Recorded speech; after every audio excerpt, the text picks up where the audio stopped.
بسم اللہ الرحمن الرحیم۔ ایک مرتبہ ہم پھر سے فضائل اعمال پر اعتراض کا جواب لے کر حاضر ہوئے ہیں۔ غیر مقلدین کے ایک بہت مشہور عالم گزرے ہیں، حافظ زبیر علی زئی صاحب۔ وہ ایک رسالہ نکالتے تھے الحدیث، اس میں فضائل اعمال کے ایک واقعے پر اعتراض کیا گیا ہے اور یہ الزام لگایا ہے کہ مولانا زکریا رحمۃ اللہ علیہ نے انکار حدیث والا کام کیا ہے۔ آئیے ہم سب سے پہلے وہ واقعہ پڑھ کر آپ کے سامنے سنا دیتے ہیں، پھر انشاءاللہ ان کے اعتراضات کا تفصیلاً جائزہ لیں گے۔ فضائل اعمال حکایت صحابہ صفحہ نمبر 106۔ مولانا زکریا رحمۃ اللہ علیہ باب باندھتے ہیں حضرت ابوبکر صدیق رضی اللہ تعالیٰ عنہ کا مجموعہ احادیث کو جلا دینا۔ حضرت عائشہ رضی اللہ تعالیٰ عنہ فرماتی ہیں کہ میرے باپ حضرت ابوبکر صدیق رضی اللہ تعالیٰ عنہ نے 500 احادیث کا ایک ذخیرہ جمع کیا تھا۔ ایک رات میں نے دیکھا وہ نہایت بے چین ہے، کروٹیں بدلنے ہیں۔ مجھے حالت دیکھ کر بے چینی ہوئی، دریافت کیا کوئی تکلیف ہے یا کوئی فکر کی بات سننے میں آئی ہے۔ غرض تمام رات اس بے چینی میں گزری اور صبح کو فرمایا کہ وہ احادیث جو میں نے تیرے پاس رکھوا رکھی ہیں اٹھا لا۔ میں لے کر آئی، آپ رضی اللہ تعالیٰ عنہ نے ان کو جلا دیا۔ میں نے پوچھا کیوں جلا دیا؟ ارشاد فرمایا کہ مجھے اندیشہ ہوا کہیں ایسا نہ ہو کہ میں مر جاؤں اور یہ میرے پاس ہوں۔ ان میں دوسروں کی سنی ہوئی روایتیں بھی ہیں کہ میں نے معتبر سمجھا ہو اور واقعے میں معتبر نہ ہو اور اس کی روایت میں کوئی گڑبڑ ہو جس کا وبال مجھ پر ہو۔ تذکرۃ الحفاظ۔ فائدہ: حضرت ابوبکر صدیق رضی اللہ تعالیٰ عنہ کا یہ علمی کمال اور شغف تھا کہ انہوں نے 500 احادیث کا ایک رسالہ جمع کیا اور اس کے بعد اس کو جلا دینا یہ کمال احتیاط تھا۔ اکابر صحابہ رضی اللہ تعالیٰ عنہ اجمعین کا حدیث کے بارے میں احتیاط کا یہی حال تھا۔ اسی وجہ سے اکثر صحابہ کرام رضی اللہ تعالیٰ عنہ اجمعین سے روایتیں بہت کم نقل کی جاتی ہیں۔ ہم لوگوں کا اس واقعے سے سبق لینے کی ضرورت ہے جو ممبروں پر بیٹھ کے بے دھڑک احادیث نقل کر دیتے ہیں، حالانکہ حضرت ابوبکر صدیق رضی اللہ تعالیٰ عنہ ہر وقت کے حاضر باش، سفر حضر کے ساتھی، ہجرت کے رفیق۔ صحابہ کرام رضی اللہ تعالیٰ عنہ کہتے ہیں ہم میں بڑے عالم حضرت ابوبکر صدیق رضی اللہ تعالیٰ عنہ تھے۔ حضرت عمر رضی اللہ تعالیٰ فرماتے ہیں حضور صلی اللہ علیہ وسلم کے وصال کے بعد جب بیعت کا قصہ پیش آیا اور حضرت ابوبکر صدیق رضی اللہ تعالیٰ عنہ نے تقریر فرمائی تو کوئی آیت اور کوئی حدیث ایسی نہیں چھوڑی جس میں انصار کی فضیلت آئی ہو اور حضرت ابوبکر صدیق رضی اللہ تعالیٰ عنہ نے اپنی تقریر میں نافرمانی ہو۔ یہ پوائنٹ نوٹ کرنے کا، کوئی آیت اور کوئی حدیث ایسی نہیں چھوڑی جس میں انصار کی فضیلت آئی ہو اور حضرت ابوبکر صدیق رضی اللہ تعالیٰ عنہ نے اپنی تقریر میں نافرمانی ہو۔ اس سے اندازہ ہوتا ہے کہ قرآن پاک پر کتنا عبور تھا اور احادیث کس قدر یاد تھیں، یہ بھی پوائنٹ نوٹ کرنے کا ہے۔ مگر پھر بھی بہت کم روایتیں حدیث کی آپ سے منقول ہیں۔ یہی راز ہے کہ حضرت امام اعظم رحمۃ اللہ علیہ سے بھی حدیث کی روایتیں بہت کم نقل کی گئی ہیں۔ اب آتے ہیں زبیر صادق آبادی ان کے اعتراض کی طرف۔ یہ الحدیث رسالہ ہے شمارہ نمبر 81۔ اس میں زبیر صادق آبادی صاحب نے اس واقعے پر اعتراض کیا ہے اور وہ اعتراض کرتے ہوئے کہتے ہیں کہ مولانا زکریا رحمۃ اللہ علیہ کے بقول ہر ایک کو حدیث نہیں بیان کرنا چاہیے، کیونکہ ابوبکر صدیق رضی اللہ تعالیٰ عنہ کے پاس 500 احادیث کا ایک صحیفہ تھا جو انہوں نے احتیاط کی وجہ سے جلا دیا تھا۔ اصل یہ سبق شیخ الحدیث زکریا رحمۃ اللہ نے پڑھایا ہے، یعنی یہ دکھانا چاہتے ہیں کہ مولانا زکریا رحمۃ اللہ علیہ حدیث کو بیان کرنے کو منع فرما رہے ہیں، جبکہ ایسا نہیں ہے اور انشاءاللہ یہ جواب انہی کے گھر سے دیں گے۔ دوسرا اعتراض ڈاکٹر غلام جیلانی برق کی طرح۔ یہ ڈاکٹر غلام جیلانی برق صاحب نے انہوں نے ایک کتاب لکھی دو اسلام، اس میں احادیث پر اور حدیث کی حجیت پر کا انکار کیا ہے۔ وہ منکر حدیث تھے۔ ان کے بارے میں یہ کہہ رہے ہیں ڈاکٹر غلام جیلانی برق کی طرح محمد زکریا کاندھلوی دیوبندی تبلیغی نے بھی خیانت سے کام لیا اور علامہ ذہبی رحمۃ اللہ علیہ کے فیصلے فحاذا لا یصح کو نقل نہیں کیا۔ اسی کا انشاءاللہ ہم تفصیلاً جواب دیں گے۔ فحاذا لا یصح کو نقل نہیں کیا۔ ثابت ہوا کہ نام نہاد قسم کے شیخ الحدیث بنے یا بنائے ہوئے لوگ منکر حدیث کی راہ پر گامزن ہو کر کس طرح خیانتوں کا ارتکاب کرتے ہیں۔ یہ دوسرا اعتراض۔ تیسرا اعتراض زکریا تبلیغی اور ڈاکٹر غلام جیلانی برق میں فرق یہ ہے کہ ڈاکٹر غلام جیلانی نے اپنی ایسی باتوں سے رجوع کر لیا تھا اور زکریا تبلیغی کا مذکورہ حکایت سے رجوع کرنا ثابت نہیں۔ یہ اعتراض۔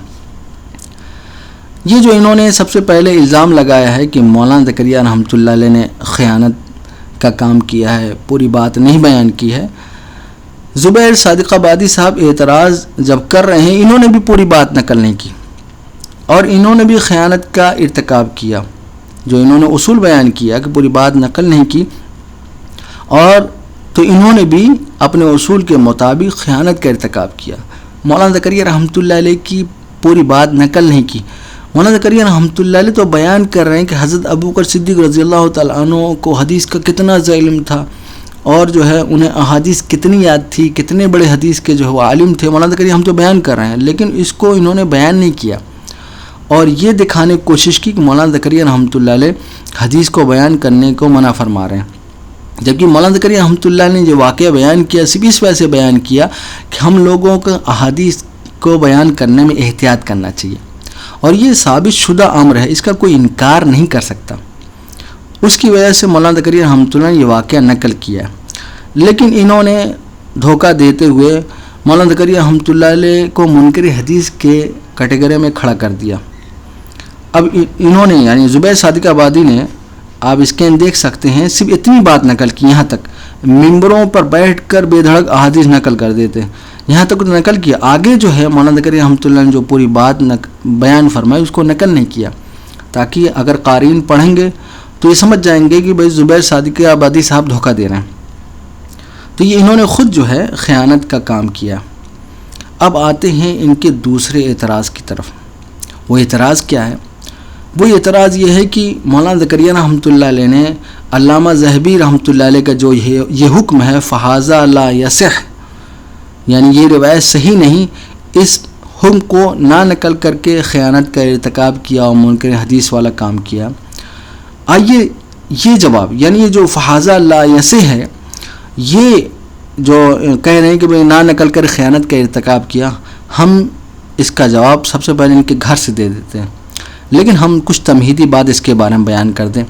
اصل میں فہذا لا یصح جملہ، یہ جو روایت صحیح نہیں، پہلی بات اہل علم کے ہاں اس کا اختلاف ہے کہ فہذا لا یصح جملہ حضرت ابوبکر صدیق رضی اللہ تعالیٰ عنہ کا قول ہے یا علامہ ذہبی رحمۃ اللہ علیہ کا حکم ہے، یعنی اس میں یعنی یہ جو جملہ ہے فہذا لا یصح، یہ روایت صحیح نہیں، یہ علامہ ذہبی رحمۃ اللہ علیہ کا حکم ہے یا ابوبکر صدیق رضی اللہ تعالیٰ عنہ کا قول، اس میں اختلاف ہے۔ اب آتے ہیں کچھ اہل علم حضرات کا ہم حوالہ دیتے ہیں جنہوں نے فہذا لا یصح جملہ یہ ابوبکر صدیق رضی اللہ تعالیٰ عنہ کا قول مانا ہے۔ اگر یہ ابوبکر صدیق رضی اللہ تعالیٰ عنہ کا قول مان لیا جائے پھر تو ان کا اعتراض مولانا زکریا رحمۃ اللہ علیہ کو کچھ بنتا ہی نہیں، نہ خیانت کا الزام لگے گا، نہ مولانا زکریا رحمۃ اللہ منکر حدیث کی کیٹیگری میں کھڑے ہوں گے۔ تو سب سے پہلے یہ جو فہذا لا یصح جملہ ہے، یہ مولانا زکریا رحمۃ اللہ علیہ نے جو ہے یہ فہذا لا یصح یا علامہ ذہبی رحمۃ اللہ علیہ قول ہے یا صدیق اکبر جو رضی اللہ تعالیٰ قول ہے، اس کے جواب کے لیے سب سے پہلے ہم ان کے گھر سے دیتے ہیں۔ ان کے بہت مشہور عالم جو ہے، یعنی جو بخاری کے شارح ہیں، اس بخاری کے شرح ان کو بہت زیادہ ناز ہیں، بخاری کے شارح وہ ہیں داؤد راز صاحب۔ انہوں نے ایک کتاب لکھی ہے غلام جیلانی برق کے رد میں خالص اسلام، داؤد راز صاحب، صفحہ نمبر 41 پر داؤد راز صاحب لکھتے ہیں، یعنی اسی روایت کے جواب میں، ہم پہلے لکھ آئے ہیں کہ جس مجموعے کو حضرت صدیق رضی اللہ تعالی عنہ نے نظر آتش کیا یعنی جلایا، وہ مشکوک اور مشتبہ اقوال پر مشتمل تھا۔ آپ سے جب جلانے کی وجہ دریافت کی گئی تو آپ نے فرمایا، ترجمہ یعنی مجھے خوف ہوا کہ ان میں ایسے لوگوں کی مرویات ہوں جن کو میں نے امانت دار اور ثقہ سمجھا ہو، اور حالانکہ ان کی مرویات اعتبار کے قابل نہ ہو اور میں نے ان کو نقل کر دیا ہو، پس میرا ایسا کرنا صحیح نہ ہوگا۔ یہ جملہ غور کریے گا، پس میرا ایسا کرنا صحیح نہ ہوگا۔ یہ فہذا لا یصح جو جملہ تھا جس کو زبیر صادق آبادی صاحب کہتے ہیں علامہ ذہبی رحمۃ اللہ قول ہے، داؤد راز صاحب یہ فہذا لا یصح جملہ ابوبکر صدیق رضی اللہ تعالیٰ عنہ کا قول مان رہے ہیں، اسی وجہ سے انہوں نے ترجمہ کیا ہے پس میرا ایسا کرنا صحیح نہ ہوگا۔ جب یہ ترجمہ مانے، یہ بات مان لے کہ ابوبکر صدیق رضی اللہ تعالیٰ عنہ کا قول ہے، پھر آپ کا تو کوئی اعتراض زبیر صادق آبادی صاحب بنتا ہی نہیں خیانت کا۔ داؤد راز صاحب جو ہے نے آگے جو ہے پھر حاشیہ میں وضاحت کی، صراحت کی، کیا لکھتے ہیں کہ فہذا لا یصح کے بارے میں کہ یہ علامہ ذہبی کا قول بھی ہو سکتا ہے کہ یہ روایت ہی صحیح نہیں، یعنی احتمال بیان کر رہے ہیں۔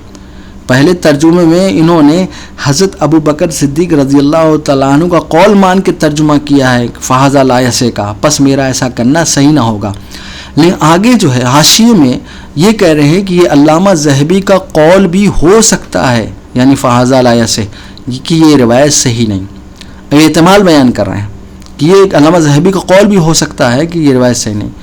تو ہم نے آپ کے گھر سے پیش کر دیا کہ بھئی یہ ابو بکر صدیق رضی اللہ تعالیٰ عنہ کا قول ماننا ہے، اگر ابو بکر صدیق رضی اللہ تعالیٰ عنہ قول مان لیا جائے پھر آپ کا کوئی اعتراض بنتا ہی نہیں۔ اب کچھ ہم اہل علم حضرات کا حوالہ دیتے ہیں جنہوں نے اس کو جو ہے فہذا لا یصح کو ابو بکر صدیق رضی اللہ تعالیٰ عنہ قول مانا ہے۔ سب سے پہلا حوالہ ایک بہت مشہور عالم گزرے ہیں ڈاکٹر محمد حمید اللہ صاحب، بہت بڑے اسکالر ہیں، انہوں نے صحیفہ حمام منبہ جس کا مخطوطہ جو ہے تلاش کر کے تحقیق کر کے انہوں نے شائع کیا ہے، بہت بڑے عالم ہیں۔ تو انہوں نے صحیفہ حمام ابن منبہ صفحہ نمبر 57 اور 58 پر یہی ابو بکر صدیق رضی اللہ تعالیٰ عنہ والا واقعہ نقل کیا ہے۔ انہوں نے بھی فہذا لا یصح جملہ ابو بکر صدیق رضی اللہ تعالیٰ عنہ کا قول مانا ہے، نہ کہ علامہ ذہبی رحمۃ اللہ قول، اور ترجمے میں انہوں نے حضرت ابو بکر صدیق رضی اللہ تعالیٰ عنہ قول مان کر ترجمہ کیا ہے۔ تیسرا حوالہ علامہ سید مناظر احسن گیلانی صاحب، ان کی کتاب ہے تدوین حدیث صفحہ نمبر 281، انہوں نے بھی علامہ مناظر احسن گیلانی صاحب نے فہذا لا یصح جملہ ابو بکر صدیق رضی اللہ تعالیٰ عنہ کا قول مانا ہے۔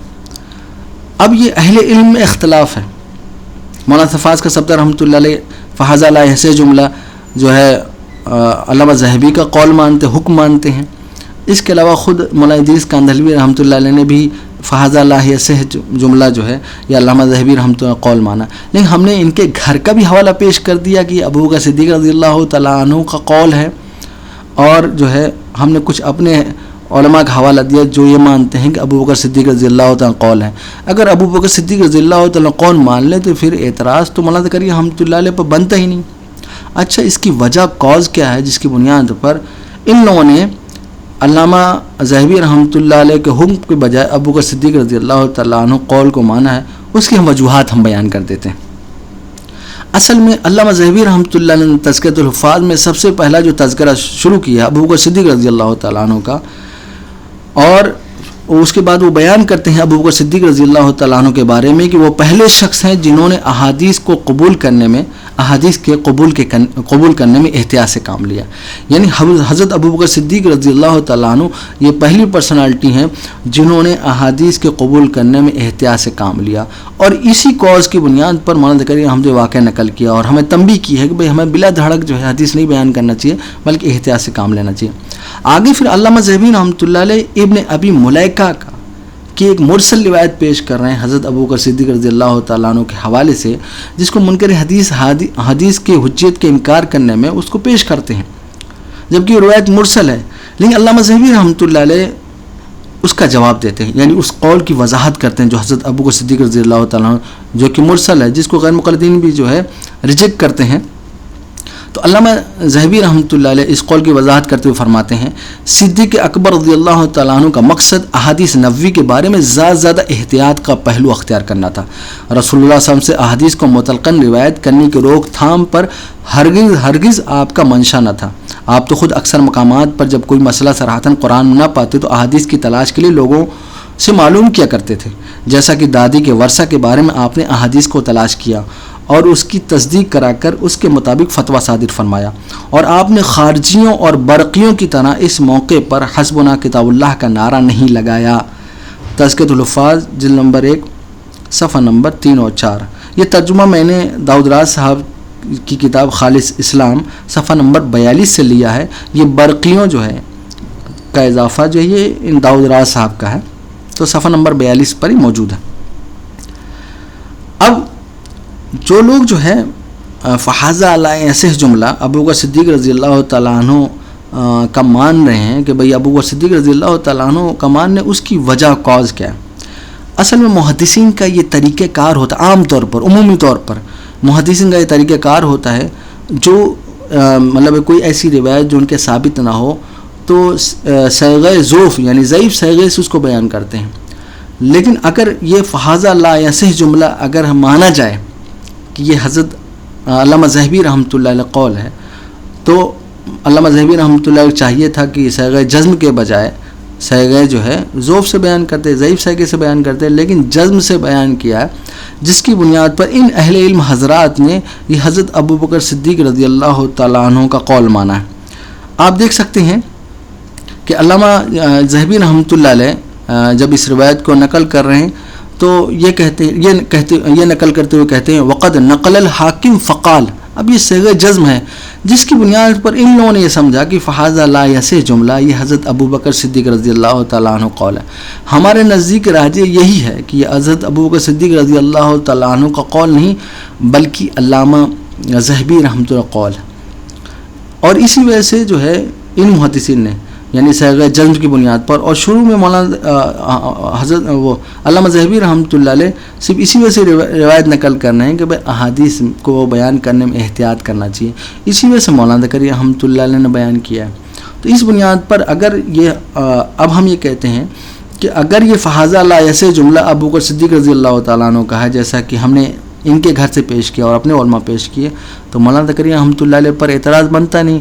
باقی ڈاکٹر غلام جیلانی بر صاحب نے اپنی کتاب میں اس کا جو ہے ترجمہ ہی نہیں نقل کیا، جس کی بنیاد پر ان پر اعتراض تو بنتا ہے کہ بھئی کیوں نہیں انہوں نے ترجمہ نقل کیا. اور ان علماء پر جیسے جو ہے داؤد راز صاحب ہیں، مناظر اصل گناری صاحب، ڈاکٹر حمد اللہ صاحب یا مولانا زکریا رحمۃ اللہ علیہ، ان پر اعتراض تو بنتا ہی نہیں اگر یہ ابو بکر صدیق رضی اللہ تعالیٰ قول مانا جائے. باقی آپ کے پاس بھی کوئی ایسی دلیل نہیں ہے، کیونکہ جہاں امام حاکم رحمۃ اللہ علیہ کی کون سی کتاب جہاں سے نقل کیا، اگر وہ کتاب موجود ہوتی یا پتہ چل جائے تو دیکھ لیا جائے اور فیصلہ کیا جا سکے کہ بھئی یہ علامہ ذہبی رحمۃ اللہ علیہ کا حکم ہے یا مولانا زکریا وہ حضرت ابو صدیق رضی اللہ تعالیٰ عنہ. ہمیں تو یہ علامہ امام حاکم رحمۃ اللہ علیہ کسی کتاب میں ملا نہیں، اب کس کتاب سے نقل کی ہمیں علم نہیں. باقی یہ ہے کہ اب دیکھیے انہوں نے جو ہے منکر حدیث غلام جیلانی بر کے کیٹیگری میں کھڑا کر دیا، اور بہت سے لوگ جو ہے اس بنیاد پر، اس واقعے کے نقل بنیاد پر یہ اعتراض کرتے ہیں کہ بھائی مولانا زکریا رحمۃ اللہ نے انکار حدیث والا کام کیا. تو تعجب کی بات یہ ہے کہ کہاں ڈاکٹر غلام جیلانی بر، کہاں منکر حدیث، وہ لوگ تو حدیث کو حجت ہی نہیں مانتے، جبکہ مولانا زکریا رحمۃ اللہ علیہ حدیث کو حجت سمجھتے تھے. ان سے ان کا تقابل کرنا سراسر جہالت کی بات ہے. آئیے ہم مولانا زکریا رحمۃ اللہ علیہ کے حوالے سے ہی حدیث کی حجت کو بیان کرتے ہیں. یہ تقریر بخاری ہے مولانا زکریا رحمۃ اللہ علیہ، جلد نمبر 1 صفحہ نمبر 34 پر. مولانا زکریا رحمۃ اللہ علیہ اب منکر حدیث کے بارے میں دیکھیے کیا کہہ رہے ہیں. مگر حمقا یعنی بیوقوف زمانہ نے محتم بشان بنا دیا، اور تم کو یہاں تو نہیں بلکہ باہر جا کر اس کی سخت ضرورت پڑے گی، کیونکہ عام طور سے فرقہ قرآنیہ یعنی منکر حدیث اور آوارہ قسم کے روشن خیال حضرات عام طور سے یہ اچھالتے ہیں کہ بھلا ایسی حدیث کا کیا اعتبار جو 100 برس بعد لکھی گئی، لیکن یہ لوگ بکواس سے محض کرتے ہیں. ورنہ میں اوپر بتلا چکا ہوں کہ جمع و کتابت حضور صلی اللہ علیہ وسلم کے زمانے سے شروع ہو چکی تھی، البتہ تصنیف و تبویب بعد میں ہوئی. یہ مولانا زکریا رحمۃ اللہ علیہ کر. اب تعجب کی بات ہے کہ غیر مقلدین مولانا زکریا رحمۃ اللہ علیہ کے انکار حدیث اور منکر حدیث کو زمرے میں شامل کرتے، یہ صرف ضد و تعصب کے علاوہ کچھ نہیں. اسی طرح صفحہ نمبر 63 پر مولانا زکریا رحمۃ اللہ لکھتے ہیں، دیکھو اصل دین قرآن و سنت ہے، جبکہ منکر حدیث انکار کرتے ہیں. تو تعجب کی بات ہے کہ مولانا زکریا رحمۃ اللہ علیہ پر آپ جو ہے یہ الزام لگا رہے ہیں، آپ کو شرم آنی چاہیے. اب جو انہوں نے یعنی یہ مولانا زکریا رحمۃ اللہ جو واقعہ بیان کیا ہے اور پھر یہ ہمیں تنبیہ دی ہے، یہ جو انہوں نے اعتراض کیا نا کہ بھئی حدیث بیان کرنے سے روک رہے ہیں، مولانا زکریا رحمۃ اللہ انہوں نے ہی سکھایا ہے. آئیے جبکہ مولانا زکریا رحمۃ اللہ علیہ نے فائدہ میں یہی بیان کیا کہ ہمیں بلا دھڑک نہیں بیان کرنا چاہیے، ٹھیک ہے، بلا احتیاط سے کام لینا چاہیے، یہ ہمیں سبق سکھایا. آئیے یہ جو اعتراض انہوں نے کیا ہے کہ بھئی مولانا زکریا رحمۃ اللہ علیہ پر، آئیے اس کا جواب بھی ہم ان کے گھر سے دیتے ہیں.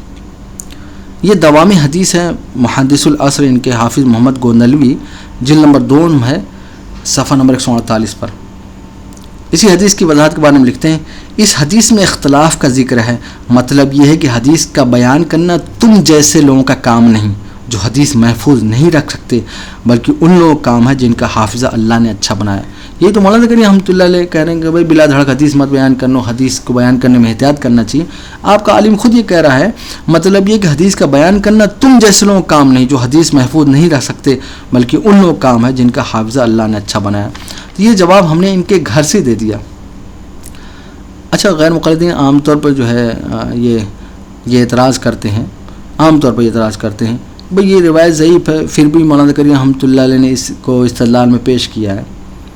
ہم یہ کہتے ہیں کہ بھئی مولانا زکریا رحمۃ اللہ علیہ نے یہ جو حدیث کو بیان کرنے میں احتیاط کرنا چاہیے، مولانا زکریا رحمۃ اللہ علیہ نے اس واقعے استدلال کیا، یہ تو ثابت شدہ امر ہے۔ صحابہ کرام رضی اللہ تعالیٰ عنہم اجمعین جو ہے حدیث کو بیان کرنے میں احتیاط کرتے، جس کا آپ انکار نہیں کر سکتے۔ خود حضرت ابو بکر صدیق رضی اللہ تعالیٰ عنہ صحیح سند سے ثابت ہے جس میں وہ حدیث کے قبول کرنے میں احتیاط کرتے تھے۔ علامہ ذہبی رحمۃ اللہ شروع میں لکھ دیا کہ پہلے وہ شخص ہیں ابو بکر صدیق رضی اللہ تعالیٰ عنہ جو حدیث کے قبول کرنے میں احتیاط کرتے تھے۔ آئیے ہم یہ کہتے ہیں کہ بھئی چلو مولانا زکریا رحمۃ اللہ علیہ پر آپ الزام لگا رہے ہیں کہ بھئی حدیث ضعیف تھی، پھر بھی انہوں نے یہ استدلال کیا ہے۔ ہم یہ کہتے ہیں کہ بھئی آپ کے علماء نے خود یعنی اس روایت پر جو ہے یا تو یہ کہا کہ مردود ہے، یہ کہا ضعیف ہے، پھر بھی استدلال کیا۔ آئیے دوامی حدیث ہے، محدث العصر حافظ محمد گوندلوی صاحب، تحقیق و تعلیق ہے حافظ شاہد محمود صاحب، جلد نمبر 1 صفحہ نمبر 173 پر لکھتے ہیں، یعنی یہ روایت پیش کرنے کے بعد، پس جلانے کا قصہ تو غلط مگر یہ ثابت ہے کہ ابو بکر صدیق رضی اللہ تعالیٰ عنہ نے 500 حدیث لکھ رکھی تھی۔ اب دیکھیے اسی روایت کو جس کو یہ لوگ ریجیکٹ کرتے ہیں اسی سے استدلال بھی کر رہے ہیں کہ کہہ رہے ہیں پس جلانے کا قصہ تو غلط مگر ثابت ہے کہ ابو بکر صدیق رضی اللہ تعالیٰ عنہ 500 حدیث لکھ رکھی تھی۔ اب خود یہ دلیل دے رہے ہیں، خود استدلال کر رہے ہیں، تو مولانا زکریا رحمۃ اللہ علیہ پر کیا اعتراض؟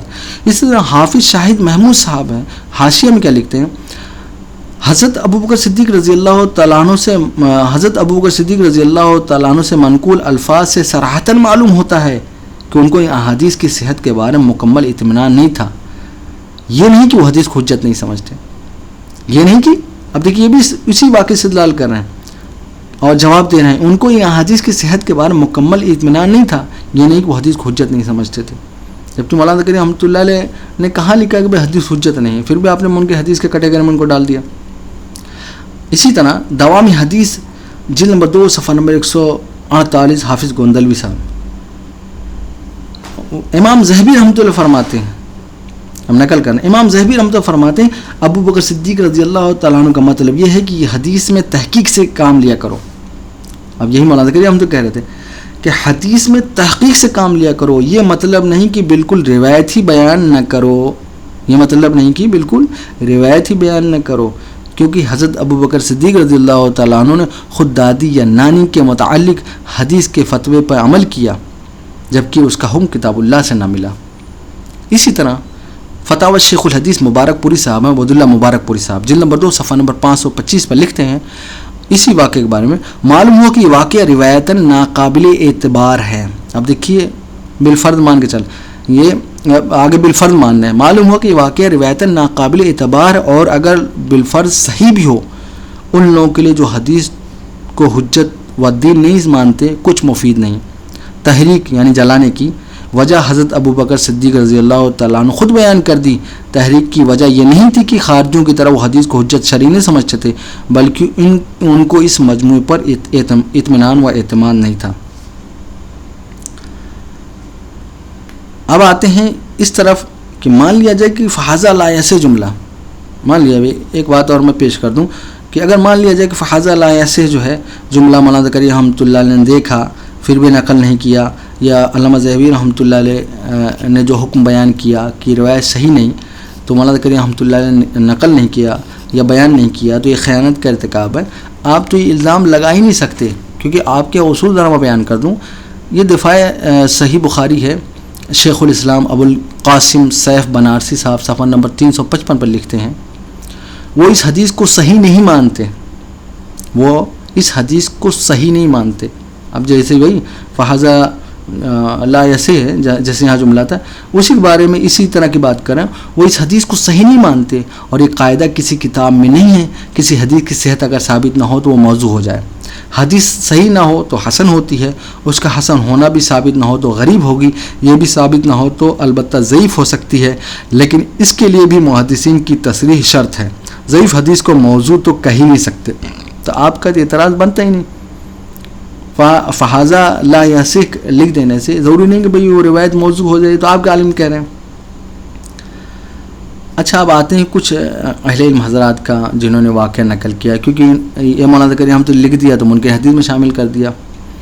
ایک بہت بڑے عالم گزرے ہیں محب الدین طبری رحمۃ اللہ علیہ. انہوں نے اپنی کتاب ریاض النظرہ میں, جن کی وفات 694 ہجری میں ہوئی, صفحہ نمبر 200 پر بلا جرح کے نقل کیا ہی واقعہ. آپ بھی ذرا ان کے اوپر الزام لگا دیں کہ بھائی منکر حدیث میں وہ شامل تھے. اب آتے ہیں یہ جو روایت ہے, یعنی یہ جو روایت ہے جس کو مولانا زکریا رحمۃ اللہ نے پیش کیا. دیکھیے, ہم یہ مانتے ہیں کہ بھئی یہ روایت جو ہے ضعیف ہے اور یعنی قابل استدلال کے لائق نہیں ہے, جیسا کہ منکر حدیث کو پیش کرتے ہیں. کیونکہ حدیث کی حجت تو قرآن سنت جو ہے, قرآن سنت اجماع تواتر ثابت ہے. جب وہ چیز قرآن سنت اجماع و تواتر ثابت ہے, اس کا رد کرنے کے لیے ایسی روایتیں مستدل بن ہی نہیں سکتی. جبکہ یہ مولانا زکریا, اب یہ اعتراض ہو سکتا ہے مولانا زکریا ہم تو کیوں لکھا. مولانا زکریا رحمۃ اللہ نے واقعہ حجت حدیث کے انکار پہ نہیں لکھا, بلکہ ایسی چیز کے بارے میں لکھا ہے جو ثابت شدہ امر ہے کہ حدیث کو بیان کرنے میں احتیاط کرنا چاہیے. یہ تو ثابت شدہ امر ہے, اور حضرت ابوبکر صدیق رضی اللہ تعالیٰ عنہ کے بارے میں صحیح سند سے ثابت ہے کہ وہ جو ہے حدیث کو قبول کرنے میں احتیاط کرتے تھے. تو یہ اعتراض تو مولانا زکریا رحمۃ اللہ علیہ بنتا ہی نہیں. اب آتے ہیں یعنی اس روایت کے بارے میں کہ روایت کیسی, اس کو میں بیان کر دوں پھر بات ختم کرتا ہوں. یہ کنز العمال ہے, جلد نمبر 10 صفحہ نمبر 475 پر, حدیث نمبر 29460 پر. اس روایت کا جواب دے رہے ہیں علامہ جلال الدین سیوطی رحمۃ اللہ علیہ. علامہ جلال الدین سیوطی رحمۃ اللہ حدیث کے اس مجموعے کے بارے میں کہتے ہیں, ممکن ہے ان احادیث کا مجموعہ ہو جن کا سماع ممکن ہے یہ ان احادیث کا مجموعہ ہو جن کا سماع حضرت ابوبکر صدیق رضی اللہ تعالیٰ عنہ نے براہ راست نہیں سنا, براہ راست حضور صلی اللہ علیہ وسلم سے نہ کیا ہو. علامہ جلال الدین سیوطی رحمۃ اللہ حدیث کے اس مجموعے کے بارے میں کہتے ہیں, ممکن ہے یہ ان احادیث کا مجموعہ ہو جن کا سماع حضرت ابوبکر صدیق رضی اللہ تعالیٰ عنہ نے براہ راست حضور صلی اللہ علیہ وسلم سے نہ کیا ہو اور دوسرے صحابہ سے بالواسطہ سماع کیا ہو, جیسے حدیث جد وغیرہ. حالانکہ آپ رضی اللہ تعالیٰ عنہ صحابہ میں سب سے زیادہ حافظ حدیث تھے, حتیٰ کہ آپ رضی اللہ تعالیٰ عنہ کے پاس وہ احادیث بھی تھیں جو کسی دوسرے صحابی کے پاس نہیں تھی, جیسے ہر نبی وہیں دفن کیا جاتا ہے جہاں اس کی روح قبض کی ہوتی ہے وغیرہ وغیرہ. پھر آپ رضی اللہ تعالیٰ عنہ ناپسند سمجھا کہ جو احادیث میں نے براہ راست نہیں سنی ان میں میری تقلید کی جائے. دیکھیے, علامہ سیوطی رحمۃ اللہ اس روایت کا جواب دے رہے ہیں. اب آتے ہیں ابن کثیر رحمۃ اللہ علیہ کے حوالے سے. یہ جو حوالہ تھا کنز العمال سے تھا. جمع الجوامع علامہ سیوطی رحمۃ اللہ علیہ کی وفات 911 ہجری, جلد نمبر 14 صفحہ نمبر 355 پر. ابن کثیر رحمۃ اللہ اس سند کے بارے میں اس سند کے بارے میں کہتے ہیں یہ سخت غریب ہے, یہ سخت غریب ہے. ہم بھی کہتے ہیں کہ روایت ضعیف ہے. علی بن صالح معروف نہیں, اور نبی اکرم صلی اللہ علیہ وسلم سے آپ دیکھیے اس کو اگر مان کر پھر چل لیں, اور نبی اکرم صلی اللہ علیہ وسلم سے مروی احادیث اس مقدار سے ہزاروں زیادہ ہیں. ہو سکتا ہے کہ آپ صرف اتنی مقدار جمع فرما سکے ہوں, پھر آپ کی وہ رائے ہوئی ہو جو آپ رضی اللہ تعالیٰ عنہ نے ذکر کی. ہم بھی یہ کہتے ہیں کہ یہ روایت جو ہے ضعیف ہے, اور منکر حدیث تو اس روایت سے استدلال ہی نہیں کر سکتے, جیسا میں نے بیان کیا کہ یہ حدیث جو ہے یعنی جو چیز جو ہے قرآن سنت تواتر و اجماع سے ثابت ہو, اس کا ہم کیسے ایسی روایت سے استدلال پیش کر سکتے ہیں جو ہے مطلب ہے کہ روایت ضعیف ہو. ہم نے آپ کے سامنے جو ہے جو انہوں نے کچھ اعتراضات کی ہیں, ہم نے ان کے گھر سے بھی پیش کیا, اور ساری بات ہم نے وضاحت کے ساتھ ہم نے بیان کر دی. انشاءاللہ ہم اسکین بھی لگا دیں گے اور ڈسکرپشن میں اسکین کا لنک دے دیں گے, آپ دیکھ سکتے ہیں. کچھ میں پھر مختصر خلاصے کے طور پر بیان کر دوں. دیکھیے, اصل بحث تھی کہ فہذا لا یصح جملہ علامہ ذہبی رحمۃ اللہ علیہ کا ہے یا ابو بکر صدیق رضی اللہ تعالیٰ عنہ کا؟ ہم نے یہ کہا کہ بھئی ان کے گھر والے بھی ابو بکر صدیق رضی اللہ تعالیٰ عنہ کا قول ماننے، کچھ ہم نے اپنے علماء کے حوالے پیش کیے، لیکن اس میں اختلاف ہے، جیسا کہ میں نے اہل علم کے درمیان اختلاف میں نے بیان کیا۔ ہم کہتے ہیں ہمارے نزدیک بھی راجح یہی ہے کہ یہ علامہ ذہبی رحمۃ اللہ علیہ کا حکم ہے۔ اگر مولانا زکریا رحمۃ اللہ علیہ نے اس کو ابو بکر صدیق رضی اللہ تعالیٰ عنہ کا قول مانا ہے تو پھر اعتراض تو آپ کچھ کر ہی نہیں سکتے، ان پر اعتراض بنتا ہی نہیں۔ ہم نے آپ کے گھر سے بھی پیش کر دیا، اور باقی انہوں نے جو انکار حدیث کا، ان کے حدیث کو زمرے میں شامل کیا، یہ ان کے ضد اور تعصب ہے۔ مولانا زکریا رحمۃ اللہ علیہ تو دن رات حدیث کا پڑھانا تھا، حدیث کو پھیلانے میں ان کا کام تھا۔ کہاں منکر حدیث اور کہاں مولانا زکریا رحمۃ اللہ علیہ۔ اللہ ضد اور تعصب سے ہمیں بچائے، آمین ثم آمین۔